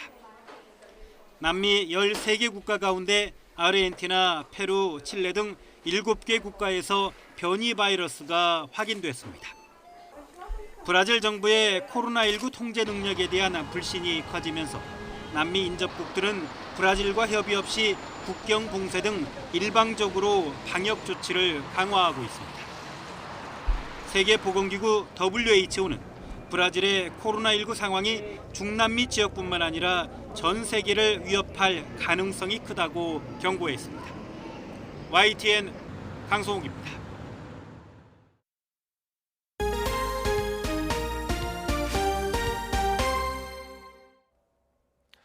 서울시장 선거에 나선 오세훈, 안철수 두 후보가 야권 단일화에 합의했습니다. 바로 오늘부터 여론조사가 시작됩니다. 여론조사는 두 개의 기관에서 각각 1,600명에게 적합도와 경쟁력을 물어서 그 결과를 합산하기로 했습니다. 또 100% 휴대전화로만 설문을 진행하기로 합의했습니다. 이르면 내일, 늦어도 모레까지는 결과가 나올 거기 때문에 공식 선거운동이 시작되는 25일부터는 단일 후보 캠프를 꾸릴 수 있게 됐습니다. 본격적인 선거에 닻이 오르게 되는 셈입니다. 더불어민주당은 야권 단일화 후보를 견제하기 위해서 총력을 기울이고 있습니다. 그런데 선거가 임박한 지난 주말 행보를 보면 오세훈 후보에게만 공세를 집중하고 안철수 후보에게는 비교적 잠잠한 편입니다. 왜일까요? 여론조사에 답이 있을 것 같습니다. 오세훈 후보 한때 안철수 후보에게 나서달라고 간곡히 호소했습니다. 저는 오늘 야권 단일화를 위해 안철수 후보님께 간곡히 제안하고자 합니다. 국민의힘 당으로 들어와 주십시오. 합당을 결단해 주시면 더욱 바람직합니다. 입당이나 합당이 이루어지지 않는다면 저는 출마의 길을 택할 수밖에 없습니다. 이때가 1월 초, 그러니까 앞서 3일 발표된 YTN 여론조사에서 안철수 후보가 지지율 24.9%, 큰 격차로 시장 후보 1위를 차지했을 때입니다. 당시 오세훈 전 시장은 9.2%로 나경원 후보보다도 뒤였는데, 하지만 후보 경선에 나선 뒤 나경원 후보의 예상 밖 낙승하면서 무섭게 치고 올라왔습니다. 지상파 3사가 입소스 등 여론조사 기관 3곳에 의뢰해서 그제와 어제 이틀 동안 조사한 결과 국민의힘 오세훈 후보가 야권 단일 후보로 나서면 47%로 30.4%에 그친 박 후보보다 16.6%포인트 높았습니다. 국민의당 안철수 후보가 단일 후보로 나설 경우에도 안 후보가 45.9%로 29.9%인 박 후보를 오차 범위 밖에서 크게 앞질렀습니다.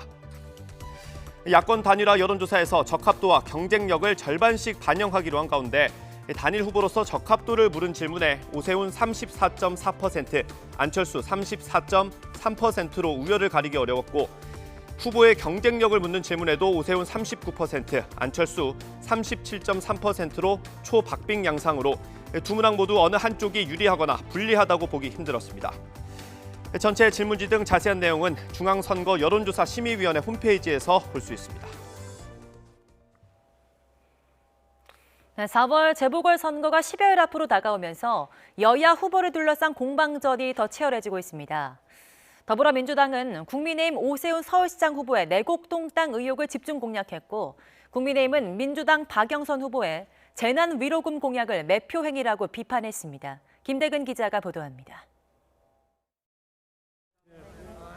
민주당은 국민의힘 오세훈 서울시장 후보의 셀프 보상 의혹을 다시 한번 강조하기 위해 서울 내곡동으로 달려갔습니다. 지금은 아파트 단지가 들어선 곳에서 의원들은 땅의 존재를 몰랐다, 손해를 감수했다는 등의 오 후보 주장이 거짓이라며 목소리를 높였습니다. 쓸모없이 버려졌던 땅을 지금은 평당 5,800만 원이 넘는 아파트 단지로 만든 것은 다름 아닌 오세훈 후보 자신입니다. 한동안 정치 일선에서 물러나 있던 민주당 이해찬 전 대표까지 나서면서 오 후보에 대한 공세 수위를 높여가는 상황. 이에 대해 오 후보는 당시 사업은 주택국장의 전결 사안으로 자신이 관여했다는 증언이 나오면 정계를 떠나겠다며 맞서고 있습니다. 국민의힘은 민주당 박영선 서울시장 후보의 10만 원 재난위로금 지급 공약을 정조준했습니다. 박 후보가 당선되면 10만 원을 받을 수 있다는 기대를 하게 만드는 매표 행위라며 선관위는 고발을 검토하라고 촉구했습니다. 공약의 탈을 쓴 사실상 담례이자 매표 행위인 것입니다. 선관위는 박 후보가 당선되어야 10만 원을 받을 수 있다는 생각에 유권자들이 그를 찍지 않을 것이라고 장담할 수 있겠습니까? 박영선 후보는 단순 지급으로 봤다면 야당이 정책을 제대로 이해하지 못한 것이라고 반박했습니다. 1조 원의 그 투자 비용을 같이 사용하게 되면 저는 굉장히 이것은 앞으로 기술 투자는 물론 소비 진작 두 가지를 한꺼번에 할 수 있는 일석이조의 효과다. 국민의힘에선 박 후보의 일본 도쿄 아파트를 두고도 친일 공세를 이어갔는데 박 후보는 이명박 정부 당시 국정원 사찰 때문에 남편이 한국을 떠나면서 구입한 것으로 이미 지난 2월 처분했다고 해명했습니다. 재보궐선거가 10여일 앞으로 다가온 가운데 이번 주에는 본격 선거운동이 시작됩니다. 선거일이 가까워질수록 각종 의혹을 둘러싼 여야의 공방은 더 치열해질 것으로 보입니다. YTN 김대근입니다. 우리 국민 3명 가운데 2명은 LH 직원 등 공직자 부동산 투기 의혹 수사를 특별검사가 맡는 게 더 적합하다고 생각하는 것으로 나타났습니다. YTN이 리얼미터에 의뢰해서 지난 19일 전국 18세 이상 남녀 500명을 대상으로 조사한 결과 부동산 투기 의혹은 특검 수사가 더 적합하다는 의견이 65.2%로 나타났습니다. 경찰 수사가 적합하다는 의견은 26.9%에 그쳤습니다. 지역이나 나이, 이념적 성향과 관계없이 특검 선호 의견이 높았으며 지지 정당별로는 민주당을 지지하는 사람들의 특검 선호 의견이 국민의힘 지지층이나 무당층보다 낮았지만 여전히 절반을 넘었습니다. 이번 조사의 표본 오차는 95% 신뢰 수준에서 플러스 마이너스 4.4%포인트로 자세한 사항을 리얼미터나 중앙선거 여론조사심의위원회 홈페이지를 참고하시기 바랍니다. 국회가 이번 주 4차 재난지원금 예산과 LH 사태 특검, 국정조사에 대한 논의를 시작합니다. 재보궐선거 선거운동이 시작되기 전날인 오는 24일 본회의가 예정돼 있는데 어디까지 합의를 이룰 수 있을지 주목됩니다. 김평정 기자의 보도입니다. 4차 재난지원금 지급을 위한 추가 경정 예산안이 국회 예산결산특별위원회 심사를 받습니다. 각 상임위원회를 거쳐온 추경안은 이틀 동안 예결특위 소위와 전체 회의를 거치게 됩니다. 여당은 적자 국채 10조 원을 내서라도 지원금 확대가 시급한 상황이라고 주장하는 반면 야당은 일자리 예산을 줄여 지원금을 늘리고 본 예산부터 구조조정하자며 국채 발행은 안 된다는 입장을 고수하고 있습니다. 삶의 현장에서 수많은 수혜 대상자들이 한시라도 빨리 추경이 통과되고 집행되기를 간절히 바라고 있음을 잘 압니다. 총체적 부실 추경일 뿐만 아니라 청년들을 단기 알바로 내모는 통계 분식용이자 취업 희망 고문용 일자리 추경입니다. LH 사태로 촉발된 투기 의혹 조사에 대한 논의도 이번 주부터 본격화합니다. 여야 원내 지도부는 각각 3명씩 협의체를 구성해 국회의원 전수조사 방식과 특검, 국정조사 범위에 대한 협의에 나섭니다. 민주당은 과거 박근혜 정권 당시 투기 의혹과 부산 LCT 등까지 기간을 확대해 특검을 하자는 입장이지만 국민의힘은 현 정권을 중심으로 하되 지자체와 공공기관 등 범위를 넓혀 특검과 국정조사를 함께 실시하자고 맞서고 있습니다. 부동산 적폐청산을 위한 특검에 예외가 있을 수 없습니다. 늦었지만 LCT 특검이 의혹의 실체를 밝힐 수 있는 확실한 방법이 될 것입니다. 국회의원, 도의원, 시의원을 비롯한 모든 공직자의 땅 투기가 수사 대상이 되어야 합니다. 그러기 위해서는 최소한 수사 기간을 1년 이상 잡아야 됩니다. 국회의원과 공직자의 이해충돌 방지법도 국회 운영위와 정무위 소위에서 논의되고 있습니다. 오는 25일부터는 4.7 재보선 공식 선거운동이 시작되는 만큼 24일 본회의가 3월 국회의 분수령이 될 것으로 보입니다. 여야는 일단 상임위를 통과한 LH 방지 법안과 추가 경정 예산안 정도는 최대한 이견을 좁혀 선거 전에 처리하기로 했지만 최종 합의까지 치열한 줄다리기가 예상됩니다. YTN 김평정입니다. LH 직원들의 땅 투기 의혹을 수사하는 경찰은 휴일에도 수사를 이어갔습니다. 새롭게 투기 의혹이 불거진 지자체와 공기업 직원 20명에 대해서도 내사에 착수했습니다. 박희재 기자가 보도합니다. LH 직원들의 땅 투기 혐의를 들여다보고 있는 경찰은 휴일을 맞아 소환 조사 일정을 조율하는 데 주력했습니다. 부패방지법 위반 혐의로 입건된 15명 가운데 3명은 소환에 조사했고 나머지 12명도 일주일 안에 조사를 마칠 계획입니다. 앞서 소환된 LH 직원 3명은 내부 정보를 이용해 투기했다는 혐의를 부인한 것으로 알려졌습니다. 경찰은 이들의 진술과 그동안 압수수색에서 확보한 자료를 비교하며 사실관계를 확인한 것으로 전해졌습니다. 이와 별개로 경찰은 정부 합동조사단 2차 조사에서 투기 의혹이 불거진 지자체 직원 등 23명에 대해서도 추가로 내사에 들어갔습니다. 대상은 광명시청을 비롯한 기초지자체 공무원이 18명, 지방 공기업 직원이 5명입니다. 농지를 매입한 경우가 가장 많았고 최근 2년 사이에 주로 거래가 이뤄진 것으로 파악됐습니다. 세부 거래 유형을 살펴보면 1인이 여러 필지를 보유하거나 다수가 공유로 매입하는 사례가 일부 있었습니다. 내사가 진행 중인 공무원들의 근무지가 모두 경기 남부 지역인 만큼 LH 관련 수사가 이뤄지고 있는 경기 남부 경찰청으로 배당될 가능성이 큰 것으로 알려졌습니다. 신도시 개발 예정지 투기 의혹을 두고 특검을 도입하려는 움직임이 본격화하는 상황에서 경찰은 수사 속도를 더욱 높일 것으로 점쳐집니다. 경찰은 의혹이 불거진 직원들을 상대로 혐의 사실을 구체화한 뒤 구속 등 신병 처리 여부를 결정할 것으로 보입니다. YTN 박희재입니다. 대검찰청이 한명숙 전 총리와 관련한 위증 의혹 사건을 무혐의 처분하기로 한 가운데 박범계 법무부 장관이 오늘 입장을 밝힐 것으로 전망됩니다. 박 장관은 오늘 위증 의혹 사건 공소시효 만료를 앞두고 대검의 혐의 없음 취지의 종결 처분에 대해 입장을 내놓을 것으로 관측됩니다.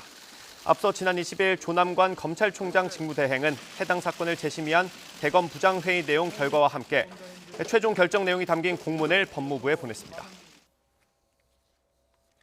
차기 검찰총장 후보 추천이 오늘 마감됩니다. 총장 후보 자격은 15년 이상 판검사, 변호사 경력이 있는 사람으로 개인이나 법인, 단체는 적합한 후보를 추천할 수 있습니다. 천거 기간이 끝나면 법무부 장관은 추천받은 사람을 포함해 후보자로 적합하다고 생각하는 사람을 총장 후보 추천위원회에 제시하게 됩니다. 추천위는 이 가운데 심사를 거쳐 3명 이상을 다시 장관에게 추천하고 장관은 이를 존중해 최종 후보자를 대통령에게 제청합니다.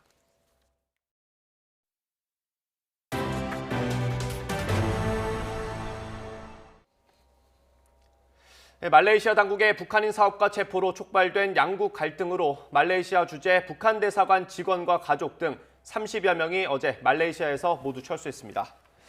현지 매체는 북한 대사관 직원 등이 쿠알라룸푸르 공항에서 상하이행 여객기를 타고 말레이시아를 떠났다고 전했습니다.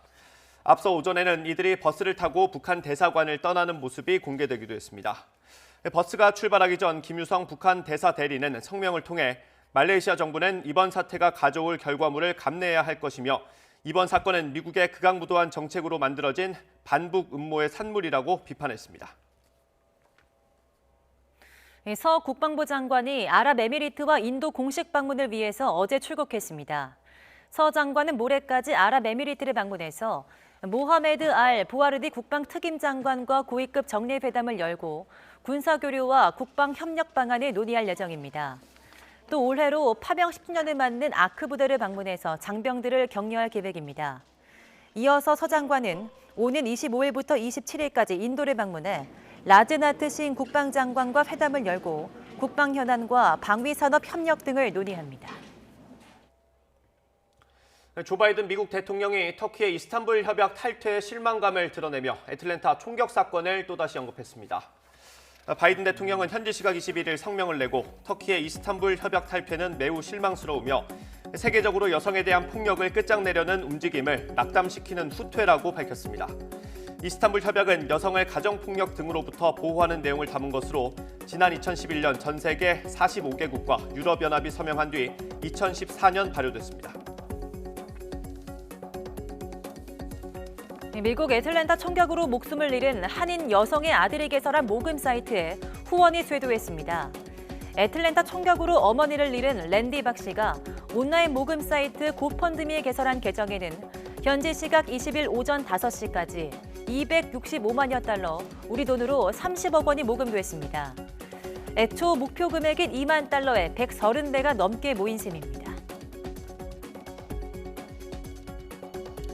한인 여성 4명을 포함해 8명이 숨진 미국 애틀랜타 연쇄 총격 사건을 계기로 한국계 스타들이 증오 범죄 규탄에 나섰습니다. 샌드라 오, 데니얼 데킴, 스티븐 연 등 할리우드에서 활약 중인 스타들은 증오 범죄를 멈춰라는 운동에 목소리를 내며 미국 내 아시아계 사회와 연대하기로 했습니다. 학령 인구가 줄면서 지방대학교의 위기가 현실화하고 있습니다. 올해 신입생을 채우지 못한 곳이 수두룩한데요. 국가 재정을 지원해서라도 대학 정원을 줄여야 한다는 지적이 제기되고 있습니다. 차상은 기자입니다. 부산에 있는 사립대학교입니다. 올해 신입생 충원율이 80%에 못 미치자 학과 구조 조정을 결정했습니다. 2개 과를 하나로 묶으면서 정원을 줄이고 일부 과는 폐과하는 방안을 검토하고 있습니다. 다른 전공과 관련성이 적어 합치는 게 쉽지 않은 데다 올해 신입생도 모집 인원의 절반 수준에 그친 게 결정적이었습니다. 부산 지역의 사립대학 상황은 대부분 비슷합니다. 지역 14개 대학이 4,600명을 추가 모집을 통해 충원해야 하는데 역대 최대치입니다. 추가 모집에서도 정원을 채울 수 있을지는 미지수입니다. 신입생을 모집하는 게 지금 다들 상당히 주안점에 두고 있다 보니까 대학의 생존을 위해서 다들 그 방법을 찾기 위해서 지금 노력하고 있는, 현실적으로 지금 당장 극복한다 이렇게 말씀드리기 좀 어려운 상황 같습니다. 학령 인구 감소에 따라 위기가 계속될 것이라는 전망이 나오자 대학 정원을 감축하는 방안이 제시되고 있습니다. 지방뿐만 아니라 국내 모든 대학의 정원을 줄이고 국가 재정 지원을 확대하자는 겁니다. 대학들이 정원 감축을 꺼리는 이유 중에 하나가 학생 수 감소는 대학 재정실 감소로 이어지기 때문입니다. 따라서 정원 감축 관련된 대응이 효과적이기 위해서는 정부가 그에 대한 지원을 함께 해야지만, 지방대학의 정원만 줄이면 수도권 쏠림 현상이 더 심해지고 결국 지역 경쟁력이 더 떨어질 것이라는 게 연구소의 분석입니다. 최근 교육부가 발표한 지방대학 지원 계획도 대학 경쟁력 강화와 함께 지역 인재 유출을 막는 데 초점을 맞추고 있습니다. 대학을 마친 청년들이 지역에서 살아갈 수 있는 취업 여건이 만들어져야 한다는 건데 수도권에 치중된 사회 구조와도 맞닿아 있어서 범부처 차원의 협업이 절실해 보입니다. YTN 차상입니다. 휴일인 어제 전국에 있는 봄꽃 명소와 유명 관광지에는 시민들의 발길이 이어졌습니다. 네, 특히 벚꽃이 활짝 핀 진해에는 축제인 군항제는 열리지 않았지만 많은 시민이 카메라에 담으며 즐겼습니다. 김인철 기자입니다. 벚꽃 단지로 유명한 경남 진해 여자천에는 벚꽃이 피기 시작했습니다. 만개의 꽃비가 내릴 정도는 아니지만 막 꽃망울을 터뜨린 앙증맞은 모습은 봄이 왔음을 느끼게 합니다. 코로나 때문에 뭐 일도 못하고 집에만 이렇게 TV 보고 있으니까 너무 답답한 거예요. 이게 또 진해가 유명하다니까 또 이렇게 오니까 사람들도 많고 너무 행복합니다. 따스한 봄바람에 날리는 꽃내음은 찌든 일상을 달래는 시민들에게 선물입니다. 많은 사람이 찾는 만큼 시민들은 거리두기 수칙을 지키면서 산책을 즐기고 카메라에 담습니다. 마스크하고 손 소독제 바르고 나와서 기본적인 방역 수칙은 꼭 지키고 나왔습니다. 진해 전역의 벚꽃나무는 30만 그루. 지금 추세라면 다음 주 주말쯤 벚꽃이 활짝 필 것으로 보입니다. 하지만 코로나19 확산 우려로 매년 열리는 군항제는 지난해에 이어 올해도 취소됐습니다. 지역마다 열리는 봄꽃 축제가 이처럼 취소되면서 축제와 함께 여는 다양한 문화행사는 아쉽게도 즐길 수 없을 것으로 보입니다. YTN 김인철입니다. 회귀 어류 보호종인 황어가 최근 태화강을 찾기 시작했습니다. 울산시는 황어가 산란하기 좋은 태화강 선바위 부근 모래와 자갈을 찾는 모습을 볼 수 있다고 설명했습니다. 몸길이 최대 45cm 크기인 황어는 바다에서 4년 정도 살다가 매년 봄이면 고향인 태화강을 찾고 있습니다. 고 정주영 현대그룹 명예회장의 20주기를 맞아서 청운동 옛 자택의 소박한 모습이 공개됐습니다. 이 주택은 정 명예회장이 살면서 현대그룹을 일궈낸 상징적인 장소로 매일 새벽 가족들을 불러 함께 아침을 먹고 이야기를 나눈 곳입니다. 공개된 자택 1층 내부에는 정 명예회장이 생전에 기거하던 방에 제사상이 마련돼 있었습니다. 방은 특별한 장식장 하나 없이 조촐하면서도 평범한 모습이었으며 오래된 피아노와 빛바랜 책이 세월의 흐름을 보여줬습니다.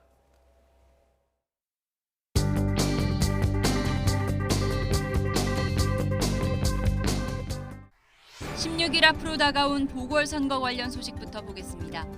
오세훈, 안철수 두 야권 후보가 단일화 룰에 합의했죠. 단일 후보 협상을 위한 여론조사가 오늘 관내에 실시되고 모레 후보가 발표되는데요. 야권 단일화가 급물살을 타자 민주당은 조직 총동원령을 내렸다고 동아일보가 전했습니다. 보좌관과 당원을 동원해 연고자를 찾고 5천 명의 연락처를 제출한 의원도 있다고 합니다. 위기의 박영선을 구하라. 특급 소방수 이해찬이 떴다는 한국일보 제목도 눈에 띕니다. 중앙일보 여론조사 결과 오세훈 대 박영선 51대 37, 안철수 대 박영선 52대 36%로 오세훈, 안철수 어느 후보가 되더라도 야권 단일 후보가 앞섰는데 3명이 맞붙으면 33대 32대 23%로 박영선 후보가 근소하게 앞서는 것으로 예상됐습니다. 부산시장 선거는 박형준 51, 김영춘 29%로 LCT 의혹 공격에도 박 후보가 23%포인트 앞서는 것으로 조사됐습니다. 땅 투기 의혹 관련 기사 보겠습니다. 토지 투기 의혹으로 경찰 수사 대상에 오른 경기 용인시의 현직 공무원이 용인 반도체 클러스터 사업지 주변 땅을 정부 발표 11일 전에 매입한 것으로 드러났다고 동아일보가 보도했습니다. 농사가 불가능한 야산 12,907제곱미터로 전직 면장 아들과 공동 소유라고 하는데요. 구입 이후 땅값이 2배 넘게 올랐다는 내용입니다. 한겨레는 투기 의혹을 받고 있는 LH 직원이 16년 전 강릉에서도 개발 직전에 농지를 매입했다고 보도했습니다. 한국토지공사 직원이던 2005년 율곡지구 개발 발표가 나기 넉 달 전 707제곱미터를 매입하고 1년 7개월 뒤에 대한주택공사에 넘겼다고 하는데요. 매매 가격이 확인되지 않았지만 공시지가는 40% 이상 올랐다고 합니다. 그런 경험 덕일까요? 이 직원은 아내와 함께 광명 시흥 10개 필지에 19억 원 과감한 투자를 했다는 설명입니다. 감사원이 기획재정부를 상대로 지난 12월부터 2달 동안 국가 채무 관련 특정 감사를 벌인 것으로 확인됐다는 한겨레 기사 하나 더 보겠습니다. 지난 2월부터는 기재부의 전반적인 업무를 대상으로 하는 기관 운영 감사를 진행하고 있는데 연이은 감사가 신재민 기재부 전 사무관이 제기한 적자 국채 발행, 예산 전용 관련 의혹과 맞물려 있을 가능성이 있어 향후 감사 결과에 관심이 쏠리고 있다고 전했습니다. 마지막으로 사진 몇 장 보겠습니다. 우리도 미국인이다. 미국 곳곳에서 아시아계 증오범죄에 항의하는 인종차별 반대 시위가 확산하고 있습니다. 일부 지자체의 외국인 노동자에 대한 강제 코로나 검사에 인권 침해 등의 비판이 나오는 가운데 세계 인종차별 철폐의 날인 어제 한 선별검사소에서 대기하고 있는 외국인 노동자의 모습입니다.